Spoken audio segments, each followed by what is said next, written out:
Naidupeta MB news. Shri Shirdi సాయిబాబాను పండ్లతో అలంకరణ ఆశ్చర్యం వ్యక్తం చేసిన భక్తులు.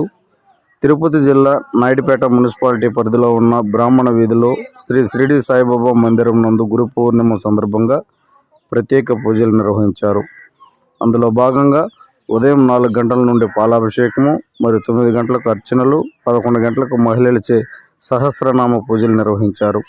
అనంతరం మధ్యాహ్నం అన్నదాన కార్యక్రమం నిర్వహించి సాయంత్రం 6 గంటలకు జరుపుతామని సాయిబాబా మందిరం ధర్మకర్త కోటూరు సాయిరాం ప్రసాద్, శ్రీమతి తులసి, సాయి చరణ్ అన్నారు. ఈ కార్యక్రమంలో అత్యధిక సంఖ్యలో భక్తులు పాల్గొన్నారు.